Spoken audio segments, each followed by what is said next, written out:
First time ঘুরতে আসা, আলহামদুলিল্লাহ অনেক ভালো লাগছে। এত সুন্দর লাগতেছে যা বলার মতো না। রমজানের আগে শেষ শুক্রবার, আর বাচ্চা কাচ্চা নিয়ে ভাবলাম এর মধ্যে তো আর আসা হবে না। আর 21শে ফেব্রুয়ারি একটা ছুটি পাইলাম, ফ্যামিলি নিয়ে ভাবলাম এই সুযোগে একটু ঘুরে আসি। উপভোগ করছি বলতে আসলে এখানে আসলে তো এর আনন্দটা তো আসলে বলে প্রকাশ করা যায় না।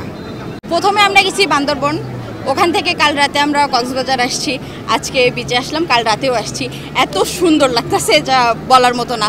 রোজার আগে আমরা কক্সবাজার এসে মনটা অনেক ভালো লাগলো, মানে নিজেকে একটা ফ্রেশ মনে হচ্ছে। সমুদ্রের সাথে এত লোক, মানে বলার মতো না, এক কথায় অনেক সুন্দর, অনেক সুন্দর। শাইনি চুলে এখন হবে সব হেয়ারস্টাইল। সিল্কোর দ্বিগুণ শাইনি চুল প্রতিদিন। কয়েকবার, কিন্তু শ্বশুর শাশুড়িকে নিয়ে ফুল ফ্যামিলি নিয়ে এবার প্রথম আসা। আর আসলে বাবা মা ভাই বোন সবাইকে নিয়ে আসার আনন্দটাই অন্যরকম। যদিও ভেবেছিলাম একটু ফ্রি হবে, বাট অনেক মানুষ, তারপরও এনজয়মেন্টটা তো এরকমই হয়। আর আমার বাচ্চার প্রথম সমুদ্র দেখা, সে হিসাবটাতে আসলে অন্যরকম একটা ভালো লাগা কাজ করতেছে, কারণ একা থাকা আর বাচ্চাকে সহ নিয়ে থাকাটা আসলে এক না। আমার বাচ্চাও অনেক এনজয় করতেছে। আশা করি আসলে সমুদ্রে আসার ব্যাপারে যে সার্ভিসগুলো আছে এখানকার, এগুলো আরও একটু উন্নত হবে। আর এতগুলো মানুষ আসলে অ্যাকোমোডেট করার ক্ষেত্রে হোটেলগুলোতেও কিছুটা সিন্ডিকেট চলে, আশা করি সেটাও শেষ হয়ে যাবে। আর এই দিকে আসলে কর্তৃপক্ষ কিছুটা দৃষ্টি দিবে। তবে আসলে সমুদ্র বলতে বাংলাদেশে অনেক আবেগ কাজ করে, আর তেমন একটা আবেগে কাজ করতেছে। সবাই খুব খুশি, আর চাচ্ছি সবগুলো পরিবারই যারা আসছে নিরাপদে এভাবে বাসায় ফিরে যাক, এটা আসলে চাও।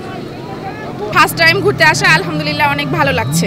আলহামদুলিল্লাহ ভালো উপভোগ করছি, বাট আমার বাচ্চাটা একটু অসুস্থ, ঠিক হয়ে যাবে, কিন্তু অনেক ভালো লাগছে এখানে এসে, মনটা ফ্রেশ হয়ে যাচ্ছে। ভালো লাগছে, যদিও এটা আমার সেকেন্ড টাইম, তো অনেক ভালো লাগতেছে। আসলে সারাদিন পড়াশোনা সব কিছুর মাঝে থেকে খুব বোরিং লাগে, তো একটা রিফ্রেশমেন্টের জন্য এখানে আসা খুব ভালো লাগছে। আসলে এখানে আপাতত আমরা যেহেতু আজকে আসছি, তো এখানে আসলাম, আর যাওয়া হয়নি এখনো, কোথাও যাব, বেশ কিছুদিন আসছে এখানে, সমস্যা নেই, যাব।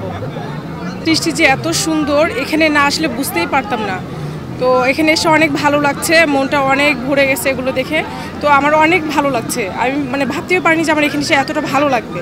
তো আমি অনেক খুশি, সত্যি আল্লাহর সৃষ্টির কোনো তুলনাই হয় না। অনেকবারই কক্সবাজারে আসা হয়েছে, এখন কথা হচ্ছে যে এই সময়টাতেই কেন আসা।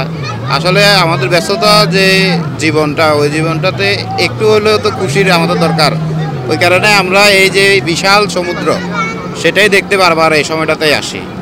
আর তাছাড়া হচ্ছে সমুদ্রে আসলে আমাদের মনটাই একদম শীতল হয়ে যায়, ওই কারণেই মূলত আমাদের সমুদ্রে আসা।